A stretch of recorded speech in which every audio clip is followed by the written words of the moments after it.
Controlling the flow of water is one of the fundamental objectives of modern infrastructure, from flooding rivers to irrigation canals, stormwater drainage facilities to aqueducts, and even the spillways of dams.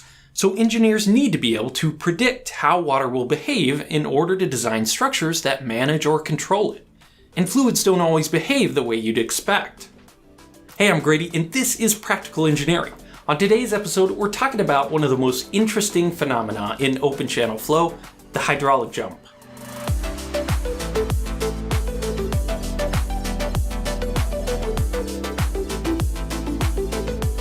This video is sponsored by NordVPN. Feel safe online, anywhere, anytime. More on that later. Fluid dynamics might sound as complicated as rocket science, but unlike rockets, you probably already have some intuitions about how water flows. The study of how water with a free surface behaves, that is, not confined within a pipe, is known as open channel hydraulics. This field is especially useful in civil engineering, where structures can't usually be tested at scale. We can't build a dam, cause a flood to see how well the spillway works, and then rebuild it if the performance isn't up to standards. Instead, engineers need to be able to predict how well hydraulic structures will perform before they're ever constructed.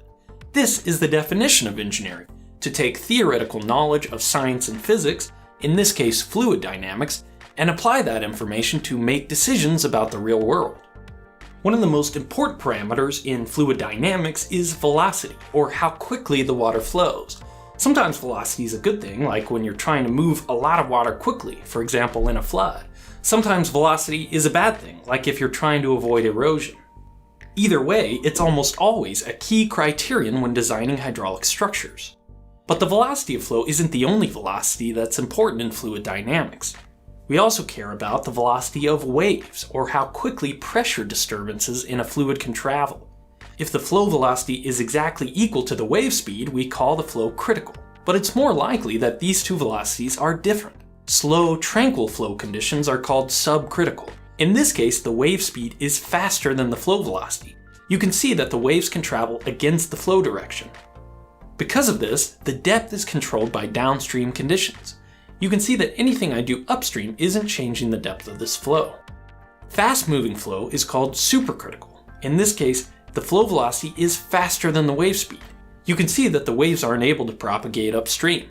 Supercritical flow is controlled on the upstream side, so nothing I do downstream affects the depth of the supercritical flow above.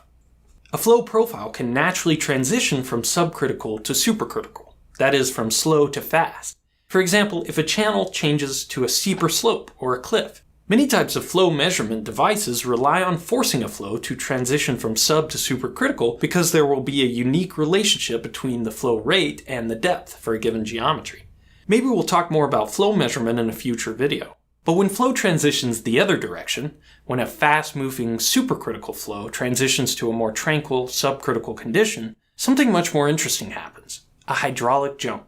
The classic demonstration of a hydraulic jump can be seen at the bottom of your sink. Open the faucet and watch how the flow behaves. You can see the fast-moving flow right as the stream hits the sink and the abrupt transition of the hydraulic jump to a slower-moving flow. But the sink demo isn't the best example because it happens due to surface tension, not gravity. Plus it's kind of boring, so I built this flume in my garage to give you a better look at the hydraulics. If I open the upstream gate by just a little bit, I can create supercritical flow in the flume. Now, if I obstruct the area downstream, I can force the flow to transition into subcritical. Right where the flow transitions, you can clearly see the hydraulic jump. This phenomenon happens naturally in certain locations. Steep mountain streams often have supercritical flow, crashing into rocks and changing slopes, creating whitewater and turbulence, and the occasional hydraulic jump. Also, a tidal bore occurs when an incoming tide forms a wave that travels upstream against a river.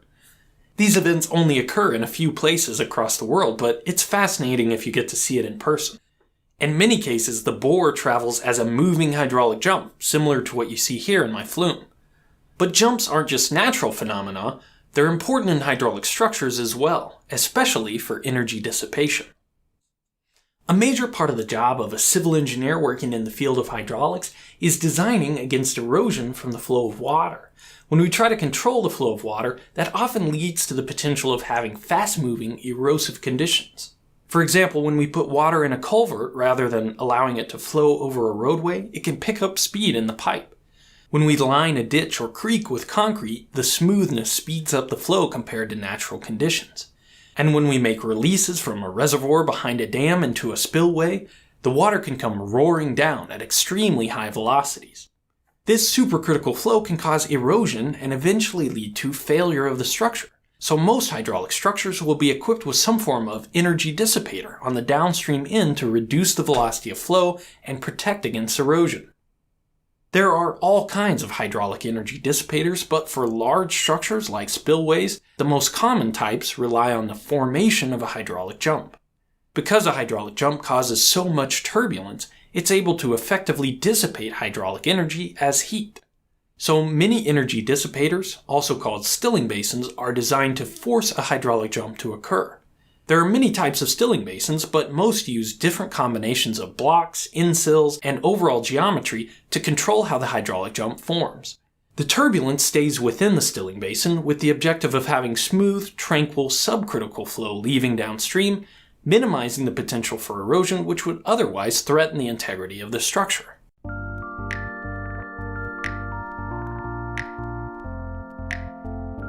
Hydraulic jumps don't just serve utilitarian purposes.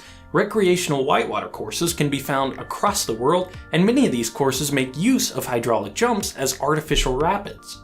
In fact, many kayak parks started out as obsolete dams in need of removal, a perfect opportunity for replacement with something more beneficial to the community and the environment. Freestyle kayaking, also known as playboating, involves performing tricks in a single spot. Playboaters use natural and artificial hydraulic jumps to stay in one spot. I've never tried this myself, but it looks like a lot of fun. Next time you see water flowing in an open channel, try to identify if it's sub or supercritical, and keep your eye out for hydraulic jumps. Thanks to NordVPN for sponsoring this video. I'm really happy to share the sponsor because, in a small way at least, I owe my marriage to VPNs. If you're not familiar, a virtual private network, or VPN, is a way to tunnel your web traffic so that it can't be seen or recorded from the outside. Well before my wife and I were married, she spent 2 years living and working in Beijing, China. China's heavy-handed regulation of the internet, sometimes called the Great Firewall, made it difficult for us to stay in touch during this time. We used a VPN to get around the censorship of certain websites and services we use to communicate. I remember then that it was so complicated and complex to get it running. Now I use NordVPN, and they're offering a big discount to you at nordvpn.com/practicalengineering. Watch how simple and quick it is for me to completely protect my internet traffic. It's so easy, there's almost never a time I'm not connected through a VPN these days. They also have an extension for Chrome and an app for your phone as well. If your privacy and security online is important to you, visit nordvpn.com/practicalengineering or click the link in the description below to get 75% off a 3-year plan.